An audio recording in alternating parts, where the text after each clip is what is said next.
Ladies and gentlemen, welcome back to the series on taking you on my journey to the Grandmaster title through competitive chess. In the first two episodes and in episode 4, I am playing training games against an anonymous title player. In this episode, I am solving exercises made for me by Polish Grandmaster Wojciech Miranda. He is my coach. Super difficult exercises, not just 1 or 2 move tactics. Normally, I would spend about 15 to 20 minutes on each one. I'm spending about 5 to 8 minutes. There are 6 of them, and that's basically it. This is how Grandmasters should be solving chess exercises. Here we go. Okay, so this is exercise number 1. We're currently a pawn down with pretty balanced material in terms of rooks, knights, queens. The first thing, of course, that I'm looking at after checks is captures. We don't have any checks that do anything. So rook c6 is the first thing that I see, and then rook c6, rook c6. I must say that does look very appealing, rook c6, and then we trade. Because then my rook ends up here. There's nothing in the way. Rook c8 is almost checkmate. This knight just looks terrible. It looks terrible if I get my rook to c6. But since I'm clearing off the back rank, I should calculate rook c6, rook c6, rook c6, rook a1, king g2, and then maybe something like queen d1. That could be a little bit scary with queen coming in on the back rank. So maybe I give a check, knight d8. Check, knight d8. Or queen c8, knight d8. Well, actually, that looks kind of safe for my opponent. I'm not so crazy about that. Rook c8, knight d8. And the queen is always protecting. And I guess the threat is queen f1, king f3. I don't know. I guess my king is going to have to escape somehow. Queen h1, king h3, just escape. The other thing is that the rook doesn't actually have to take. There is also the move rook to e7 or maybe even rook to d7. And beyond that, I have rook d2. I also have queen f4. Queen f4, the idea being that I can attack this rook, and maybe when my queen is lined up to the rook, I have this move. Just queen is lined up to the queen, I have that move. I've got this fascinating idea to play rook d2, attacking the queen, and it's kind of awkward, like where the queen is going to go. It either kind of has to retreat all the way out of the action, or go to b4. Now, rook d2, queen b4, I thought it was very smart. The queen no longer has a defender. It's not actually attacking my rook, obviously, because it's protected, but here, I thought it was really smart. I was going to go queen f4. And I would attack the rook, and I would threaten check, and winning the queen. Nice board geometry. But after queen b4... there is queen to e7. And I don't really see what my purpose in life is. But rook d2, queen b4, or a queen that way, I have this idea to go rook d7. And I can't tell if that is the smartest or stupidest move ever. Basically, the point of rook d7 is the fact that I'm threatening queen f7 and I'm threatening the rook. So most likely we're going to get rook takes and queen takes. With the queen on b4, there is constant vision on my knight. So rook d2, queen b4, I have to probably change my idea. Most likely this idea will not work. But rook d2 and like queen a7, for example, I really liked rook d7, takes, and then I kind of get in. But maybe I'm not supposed to be trading rooks. You know what might work? I might have time after rook d2 here to just double up. Just double up and try to go, like I'm threatening rook to d8. Rook d8 just wins the game because the king has no escape. This rook can't cover the back rank. And the other benefit of doubling up is that I have rook d7 again. And then after rook takes, I have rook takes, and then I would be threatening the knight on mate. Rook d2, if something like queen to a7 here, I'm having another idea, like maybe rook d2, maybe black can try to play queen rook down here. I don't know. I really like this idea to just double up on the d file. Rook d2, and again, moves like g6 to get danger levels. That's another thing you gotta kind of keep in mind, rook d2 and something like g6. I don't really believe in that. Like, I think, obviously I shouldn't trade queens, but maybe rook d2, g6, and I move my queen to like f4, and now I attack the rook.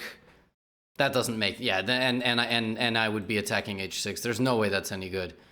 So, rook d2, final answer. The engine oftentimes will not give me the right answer. It will tell me Okay, after some thought, the engine has now started saying that rook d2 is the best move. It was really hesitant between rook c6 and rook d2. And it also thinks, oh my god. Oh my god, I missed something so disgusting here. So I had the right idea. Like, for example, if queen to b6, I think rook cd1 and just kind of doubling up on the d file. There's also faster ways to win, apparently.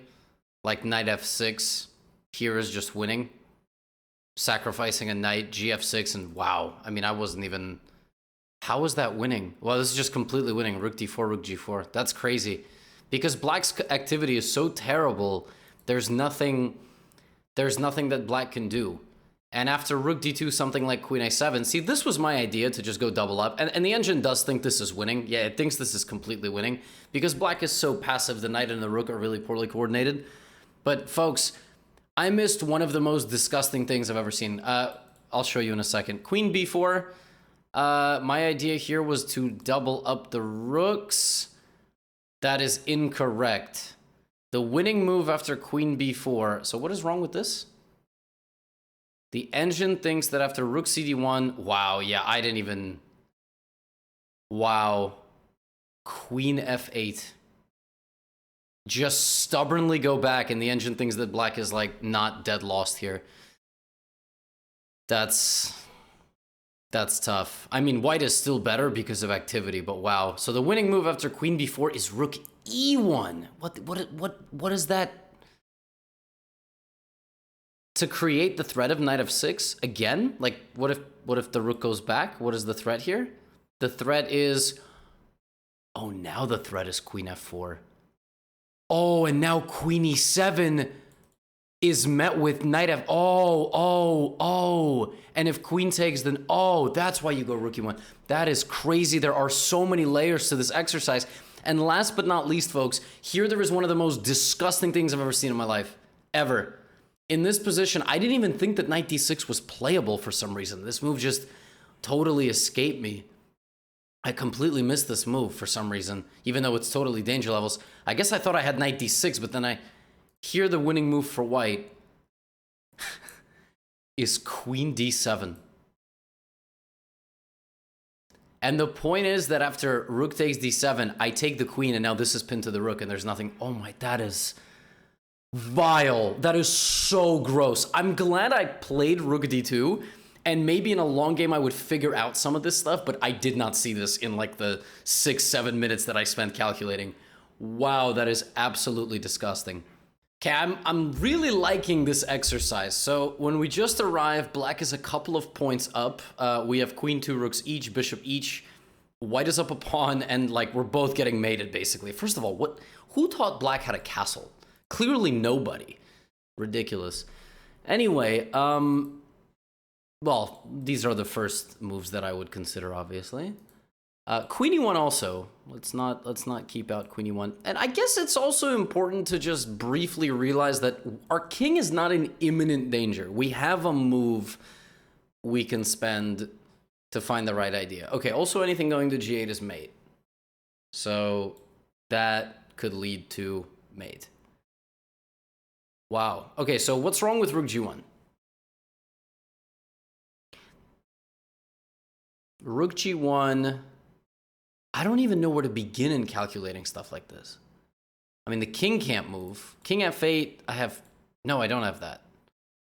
If here, king f8, rook check, here, queen h6, that gets blocked. You know, it makes me really want to play either of these moves. Then the king would go this way. So it'd be like check, here, check, king c8. Okay. I'm getting some weird vibes that it could be some sort of check, and then there could be some rook b5 move, because rook b5 defends the d7 pawn. Sorry, bishop a4 defends the d7 pawn, and if I move my rook here and somehow force this off the board, there could be a chance that I get to d7. The problem is... It's not exactly clear how I'm going to do that. My gut is telling me it's probably impossible, but for example, queen e2, king d8, and like rook b5 here, and then maybe some way to get to e7, or e7 there and takes with the threat on d7. But then black can just defend. It is defendable, and then I don't exactly see how I convert this position. I'm not gonna lie, folks, I've been staring at this puzzle for so long and nothing is coming to mind. All of my trains of thought leave the station for about 5 to 10 seconds and then explode violently on the edge of a mountain before they fall into a volcano.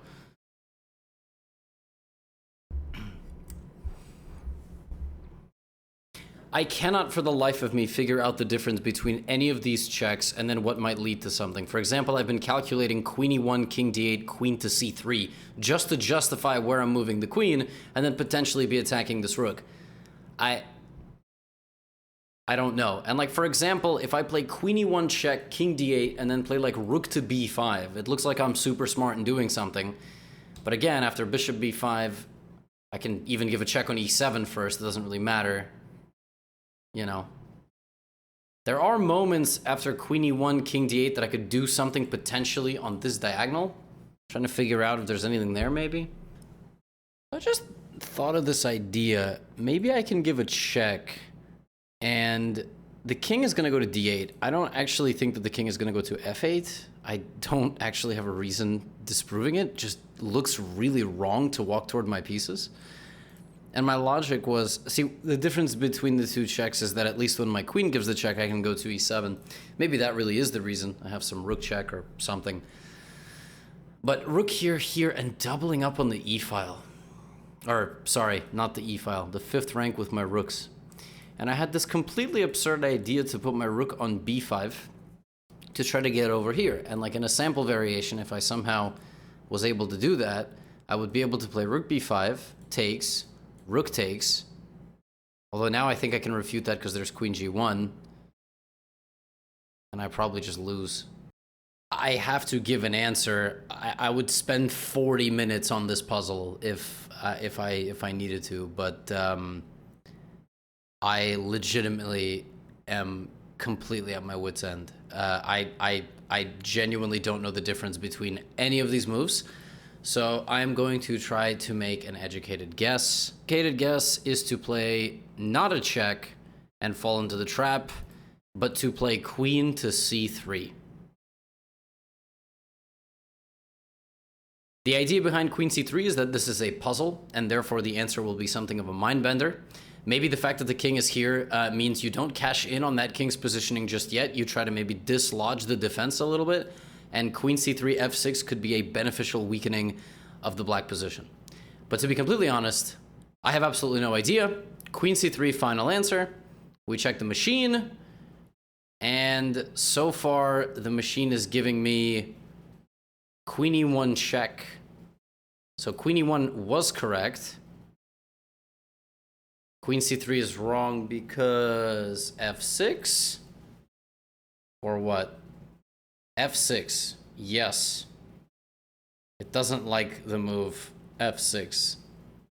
And what was I going to do here? Like, was I just going to move my rook somewhere? Where was I going to move my rook? Like, what happens if I go all the way back? Oh, then black just plays king d8 and black is safe and everything is protected. Okay, fair. Queen e1, king d8, of course, and what? Bishop take. It's a draw? Wait, this game is a draw? If bishop takes, oh my god, then you don't give this check yet. That's all these lines I was calculating with the queen on e7, you wait and you play rook b5 first. So it's a combination of a few of these different ideas. If bishop takes b5, now white wins because of check here and you break through. That's the most important thing, is making this breakthrough possible. Because in all the variations in my head, the king is safe on c8 with something blocking d7. But that's not the end of the story. After rook b5, black doesn't have to take. Black can sacrifice the queen and stay safe. cb5, rook b5, and apparently this is a draw, or at least it's unclear. And there's also queen a7. Wow. There's also queen a7, and it's a draw by repetition after this. I hate chess. Let's go to the third one. Okay, in this one we are playing with the black pieces. Looks like an opening. I don't know what opening this was, but kind of a nice one, interesting one. Maybe close Sicilian. There was an e4 and a c5 early on, and then black is trying to advance on the queen side. White has f4 and e4 pawns. Or some weird King's Indian attack with f4, like a reverse Dutch. So naturally, this is the first move that you try to play here. Wait, sorry, is this correct? What? Why is it not just f5? f5, knight f6 check. If I move my king, like, I guess that's the question. If I move my king, what happens? King h8. Was there some queen h4, queen h5, gf6 and check? And then like take on f6? Aha, interesting. So f5 basically might win, but also might not win, is essentially what we're after here. I'll give you an example. If I play f5, knight f6, and I'm really clever, I walk toward the knight, there could be check, king takes knight, rook e6 mate. Can get mated. Don't really want to get mated. So I need to figure out whether or not f5 is actually a good move. Also, this is hanging, kind of. Not really, because I have queen b6, but I would probably rather not get involved. So I was thinking about the move knight d5 to stop knight f6 and then enable f5. But I don't know about knight d5 c4, although there is f5 there anyway. Oh, also there's just this again, which I'm not really doing a good job here of dealing with all of my problems. Hey, I have an idea.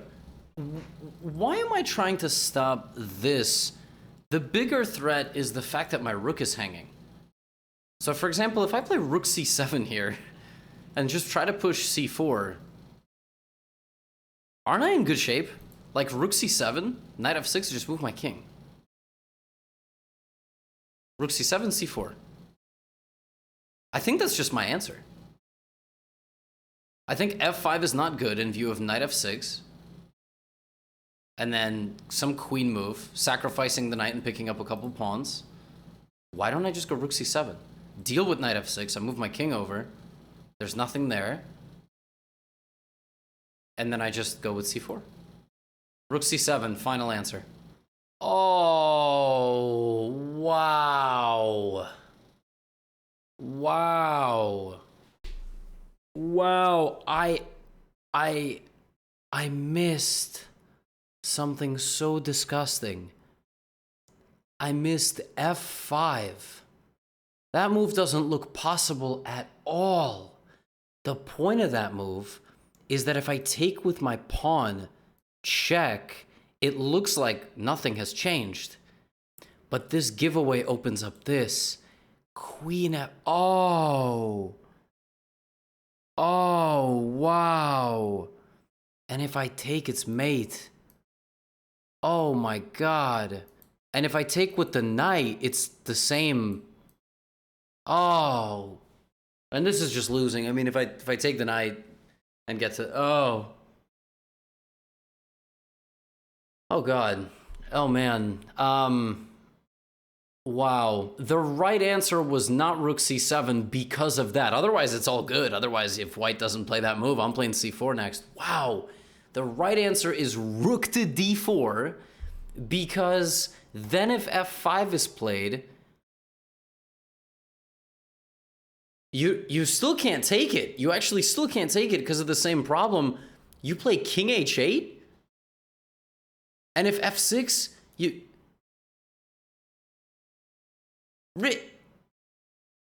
We sure about this? Hold on. What? Alternatively, the computer also suggests king h8 and just giving up this pawn to pin the knight and then play a5 and just create counterplay but be down a pawn for just a moment. And then try to play like rook a7, rook a8, takes, try to knight d5 to try to soften this up. Wow. Yeah, I mean, king h8 changes the whole pace of the game because then f5 is terrible because f5, this is not check anymore. So king h8 actually directly deals with the f5 threat. And let's just quickly check if we can play f5 ourselves. We can't because of exactly what I said. Cool. So realizing that you can actually win the knight but land in a dead lost position because your king is so weak and your pieces aren't coordinated well enough. At least we got that part right. Okay, so we're taking a look here at very strange position. Black has a lot more center space, and pressure against this pawn is nice, but I don't exactly know how to go beyond that. Actually, that's sort of the first thing that now comes to mind is, can I play g4? g4, g5, get rid of this and take this. I don't really think so. It seems like Black's last move is b5. You know, if we go back a little bit, like we just played maybe a4, maybe Black plays b5. Now the question is, do we take? And I think the answer to that question is probably not. That doesn't look very good. Although,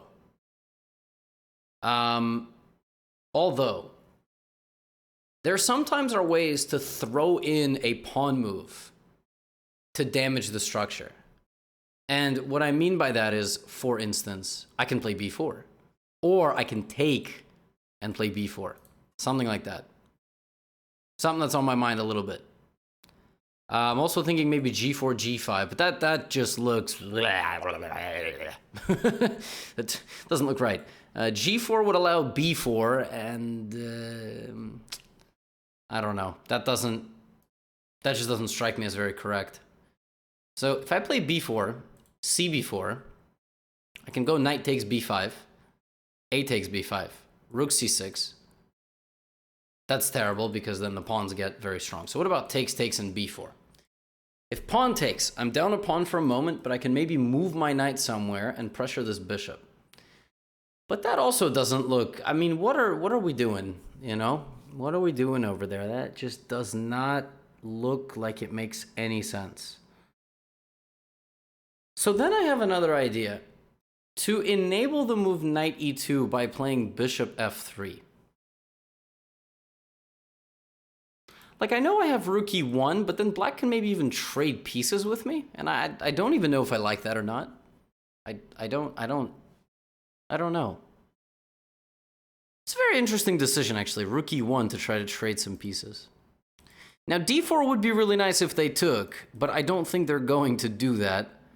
I think a very flexible move in this position is queen d2, because I get to play rook e1, and then I can actually fight for the e-file and maybe still continue my knight e2 idea.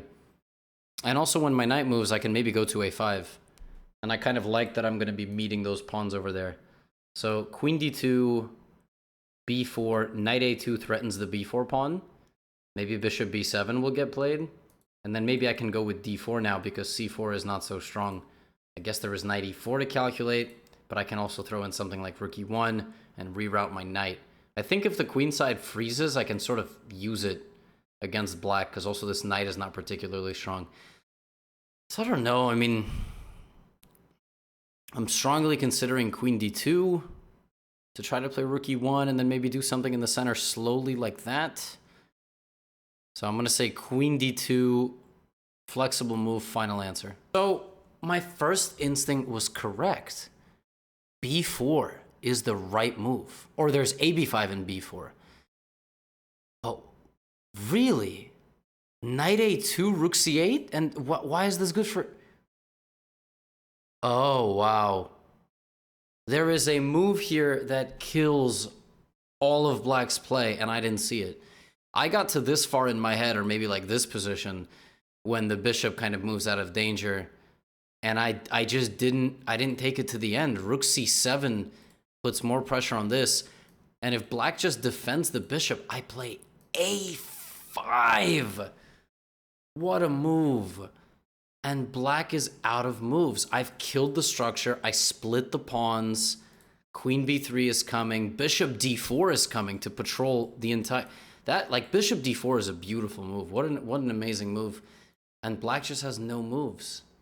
Wow. Black can try to go for a trade of rooks, like rook c8. But I'll go queen b3, bishop d4, and knight b4. Or queen b4, maybe. So, I don't actually know if there's a difference. This kind of doesn't strike me as... Oh, apparently you can also do this. On low depth, my computer says you can. But so is queen d2 just too slow? Now, queen d2 is not a blunder. It's just the game goes on after b4. I got here and was like, I'll figure it out. You know, knight b1 or knight a2. Maybe black plays a5. And then I would play against the structure. But I guess the computer doesn't like this. It thinks that black actually is just happy. Black has good activity. It's difficult for me to make progress. I mean, I did have an idea to play d4. Why is that bad? What? How is that move even possible? I just take. Oh my god. Black does what I was going to do to black back to me. I can take a pawn. I win a pawn, but this light squared blockade killing my bishop with the passed pawn is too strong. Ooh. Have I gotten a single one of these right? Let's go to the next exercise. Okay, I'm definitely feeling anything besides unstoppable right now, but we're still going to continue to work hard. What am I up? I'm up a point of material there. Bishop for 2 pawns. That's hanging. It looks like queen g3 was the last move, otherwise that would have been checkmate. So, what do we do? My rook is hanging. My bishop is hanging. c7, c8 is hanging. So what do I do?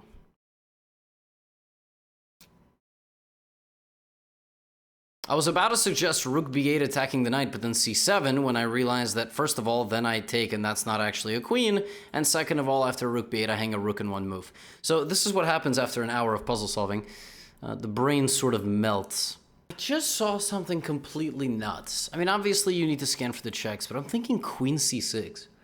Here's my logic. If queen h3, queen b6, right? So queen c6 completely forces this move. Now, if I were to just take, then they would take my bishop and I'm completely lost. But if this, and then I jump in and I attack the queen, what does white do? My threat is the queen. If the queen takes, I have knight f2 check. Rook takes, and this queen goes down to c1 and it's mate. Queen c6. Knight a8, knight e4. So now I need to look for checks. There's queen b8 check and rook f8 check. If queen comes down to b8, I just go up to h7. I have a queen here, my knight is on e4, and there's no checks anymore. And I'm still threatening knight f2. If the queen comes back to something like f4, then my knight's not in any danger. My bishop is a little bit, maybe a little bit in danger, but this knight is trapped. And I think I can just take it. So for example, queen c6, knight a8, knight e4, rook f8 check, king h7. That thing is protected now. But I'm threatening queen c1. And I'm still threatening all the same stuff. Knight f2. And the queen is hanging. If the queen then goes to the back rank with the rook on f8, queen is here, knight is here, rook is here, then I don't have a threat. But do I have knight g3? Then I have knight g3. And then if pawn takes g3, I have queen g2 mate. And if queen g3, I have queen down to c1. That's my answer. It's queen c6, knight a8, knight e4. Must be. I missed a move again. I completely forgot about queen f3. And I have no more threats. And even though the knight is trapped, now that my diagonal attack is blocked, if I go something like bishop e6, thinking that I'm so clever and I'm going to win this knight in a moment, the knight can just escape because my queen has to stay guarding the knight. The correct answer was not that. Rook e8 looked reasonable. Rook f8 is apparently the computer's top choice. Because after something like c7, I apparently can bring my bishop back here, but it's better to go to e6. But why is it, what's the difference? Why isn't it rook e8? Because of queen h3? Wait, so what is the difference between this and this? Knight d7? And then if rook takes, I go here. And what am I threatening? Oh, white can't stop mate. Oh my god, white can't stop getting mated. It's just mate. White just can't prevent... There's nothing that white can do. White can't make a getaway for the king. White can't go here because mate. And white has no way to cover the back rank. The queen needs to go there. Rook f8, knight d7. What? We gotta finish strong. I've got the white pieces. This looks like an opening. I mean, I don't even know what opening this is. Why is this bishop even on that square? Let's finish strong. We've been battered and bruised by these calculation exercises. Let's finish strong. The first thing that I'm starting to think about is just blasting down the middle of the board with something like e5. This is something that I can take over here. g3 probably will get met with f takes e4, which I should calculate a little bit. Not gonna lie, feeling a little bit exasperated. Definitely not having a good time right now. Oh, definitely not having a good time. Not having a good time at all, if I'm being honest. I am overwhelmed. I have a couple of different ideas. I'm thinking to take on c6 to weaken it and then jump into d4 with my knight, so I can either take on c6 or take on f5. That looks pretty smart. Another idea, which the problem is when you're doing exercise 6, and this is just a me problem, this is me being, I'm bad, shouldn't do this. I'm getting frustrated, I'm getting a little bit lazy, and I just want to play e5 and just figure it out. And I want to not overthink it. I feel like what I've been doing is I've been kind of overthinking. So knight d4, dc, and e5 are all my ideas. And then there's always this move that's lurking, because right now I think g3 runs into danger levels, and then this bishop opens up with this knight, and I'm not thrilled about that. The problem is a move like dc in many lines can open up this bishop if the pawn ever moves up. So I'm sort of sitting there like, am I just doing my opponent a favor? I don't know. But dc, bc, knight to d4. If a move like pawn to c5, maybe knight f5, bishop f5, ef5, rook f5. Looks very good for me. I really like that. Here, knight d4, fe4. fe4. And then if I take on c6 attacking the queen, maybe the queen just moves. And I'm not super happy. Maybe I don't like that my knights have sort of drunkenly stumbled into the position. I do have an idea to play e5. Like I do like it. And the point is that, for example, if c takes d5, maybe I just go e takes d6. That's just the point. Takes. I'm a pawn down, but I have the bishop pair. I don't know why I just recreationally gave away a pawn, but I'm mad. I'm frustrated.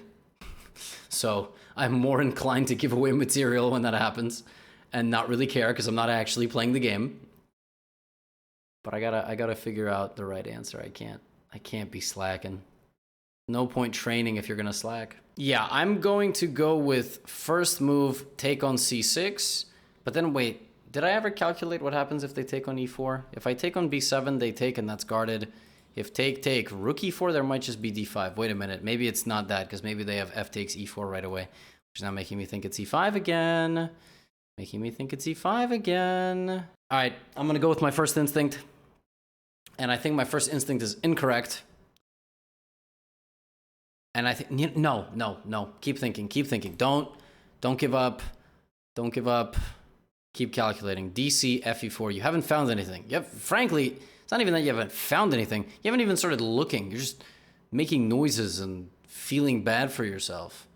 I am refuting this because of FE4, I think. Don't like that black can play D5. Also, there are moments I can throw in this move, which I haven't calculated whatsoever. And I don't know exactly where they are, but They could be around here. Because in all my calculations, I've also started realizing that there might be just e5, knight d5, which is kind of ridiculous. Although maybe not, because I can play like bishop g5, which is pretty scary for my opponent. I'm going to go e5.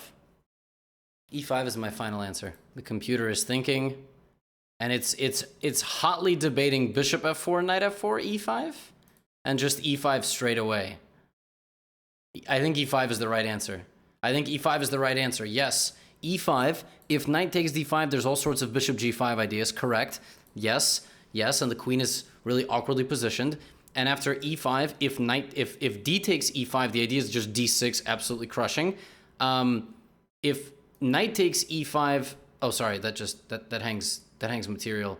So if c takes d5, which is what I was calculating, then after takes, here, white is better because white has a very, very strong blockade on the center. The knights are clumsy, and we never opened up the diagonal for the bishop or the rook. So my first instinct was correct. I trusted my instinct. I trusted my gut. Then I started pulling away, and I'm glad we end the day. It was an insane session. I'm about to hit my head against the wall. We did it correctly.